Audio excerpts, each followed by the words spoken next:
Dear students, welcome to GAME, Gross and Microscopy Explained. I hope you identify the couple of pictures on the screen.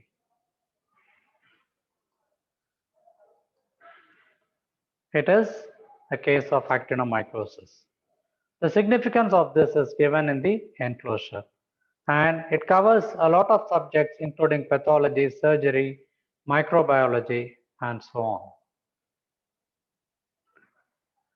The clinical types can be divided as follows.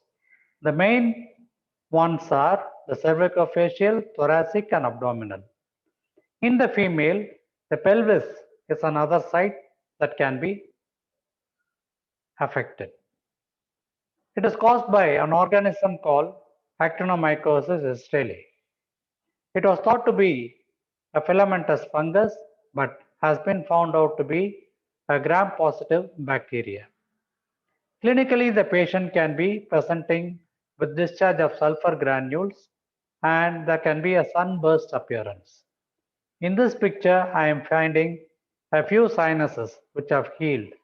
These are the discharging sinuses, classical of actinomycosis.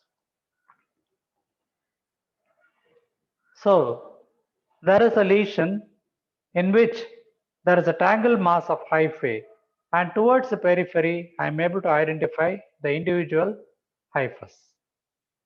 It is a beautiful sketch which you people can have in mind.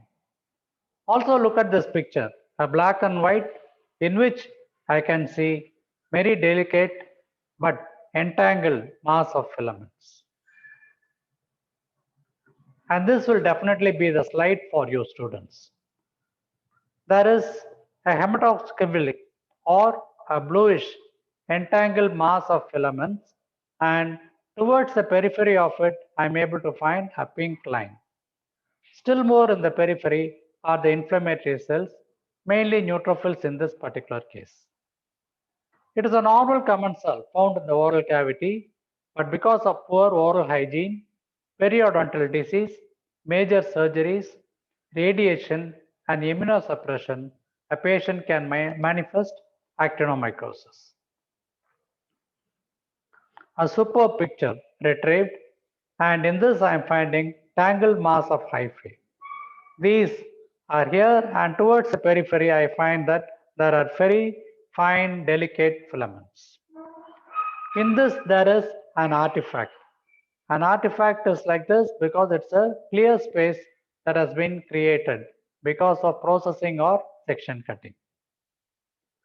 So the importance is it can be a theory question, a slide in pathology, microbiology, surgery, and in real life actinomycosis can haunt us. A superb diagram over here. This is another tangled mass of fungal filaments. Towards the periphery, however, I am finding this Y-shaped structures which indicate the antibodies. It is diagrammatic and you people can have it in mind. The same thing is being replicated in this picture.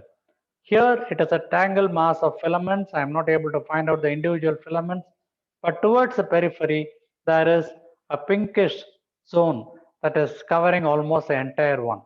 This is supposed to be antigen antibody complex, and this is called the Splendor-Hopley phenomenon. Externally there are the inflammatory infiltrate. And this is again a very nice microphotograph. Tangled mass of filaments. Externally, I am able to see the antigen antibody complexes, which are eosinophilic, called as the Splendor-Hopley phenomenon. Sometimes we'll be finding necrotizing granuloma. In fact, this is one of the differential diagnoses for granulomata. The treatment of choice is penicillin. A beautiful diagram by a student. I am finding the bluish filaments, then the covering zone of Splendor-Hopley phenomenon, namely the antigen antibody complex, inflammatory infiltrates. It is also a disease of the cattle in which I am finding multiple cystic lesions of the jaw, actinomycosis, lumpy jaw. This is supposed to be a clinical description for the disease. See you in game 40.